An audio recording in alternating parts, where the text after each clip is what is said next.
Yeah, hey Evan. Just how was that move from left guard to right tackle? How is that treating you, and how comfortable are you at right tackle? So far, the transition's been treating me well. In high school, tackle was my natural position, so I feel like it just made the transition go much more smoother for me. I have I have more work that needs to be done. I can get better, but all in all, I can say that the transition's been going pretty smooth for me. I've been pleased with my performance so far. We'll go to Michael Cascarande next. Yeah, hey Evan, there was video of you coming out over the summer of you doing a box jump where you were jumping into interesting position. Could you explain that move and just kind of your athleticism and the ability you've had to lose weight and become an athletic tackle? Well, that was my first time actually doing something like that. Dr. Rhea and Coach Blue, they're great strength coaches. Can teach us, different exercises and whatnot like that.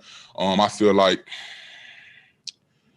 as far as my athleticism goes, don't want to, give myself too much credit or anything like that. But I feel like largely it goes to the fact that, I come from a, family of athletes, you know what I mean? So, I'm just a big athletic guy, you know what I mean? Mike Rodak, you can go to unmute yourself. Evan, you have a lot of experienced guys around you, a lot of seniors between Alex and Landon, Chris, Deontay. Just what have those guys done for you and your development, and what have they done for the entire room as well? Those guys are great.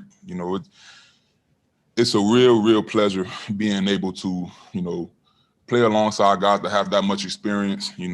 Alex, even with my transition, back to tackle, some of our off days and our free time, he go to the band field with me, show me different, set angles and, help me with my punch timings, and I'm really appreciative of that, and it's always good to have as much experience as we do in our room.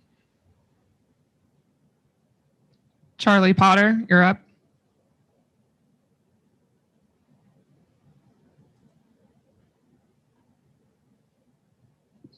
Can you hear me now, Evan? Yes, I can hear you. We can hear you. I know you guys still have some practices left to go, but how important is Saturday's scrimmage and you guys taking that next step, getting ready for the season? I feel like Saturday's scrimmage is extremely important. I feel like it just further, some inside training Coach Saban been having us doing. It's another opportunity to go out there and get better and fine-tune our craft so we can be ready, come the first game. We'll go over to Brett Hudson.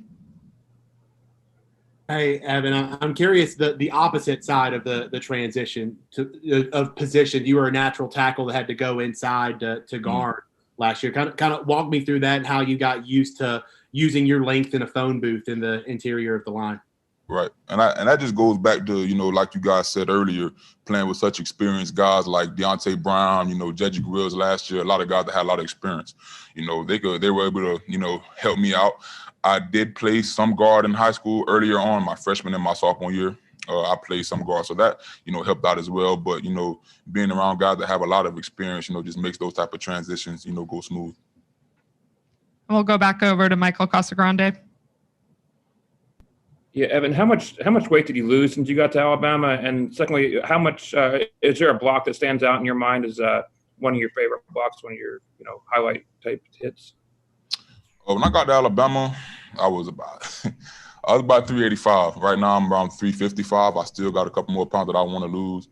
And as far as my favorite block, I like to get out in screens and whatnot, and get in space, as a big guy, because like you don't really see a lot of big guys, try to get out in space and whatnot. I feel like those type of blocks I like. And we'll go back over to Tony Scalise. Yeah, Evan. I seem to remember a play last year. It was on the Tua interception. And I think you were one of the guys that really chased the guy back. Do you remember that play? And speaking of your athleticism, did that get noticed by your teammates? Yes, it was brought up by some of my teammates. That was just always how I was taught to play ball, how my father always taught me, always run to the football. Maybe it's going to get noticed, even if at that time I wasn't thinking it was going to be noticed, but it did. Even if I didn't have a chance to, catch the guy, I was just trying to play with high effort. And we'll go over to James Ogletree.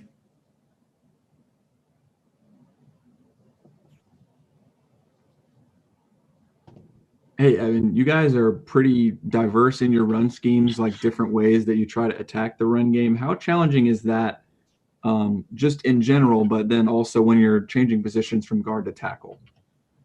It gets challenging because, like you said, at guard you're more so in a phone booth, and at tackle, you kind of have more space. You're by yourself, different footworks and different angles. You know what I mean? But I feel like we have good coaches. We also have good players, that can help those transitions and make those transitions easier. And we'll finish up with Charlie with Evan. You talked about just playing with experienced guys on that offensive line, but how much do guys like Phil Mathis and the guys on the other side of that defensive line help you? Man, those guys are always great to go up against. I like to say iron sharpens iron. Every day we go out there and try to do our best to get each other better. And I'm grateful to have teammates, to play against like that every day. All right. Thank you, Evan.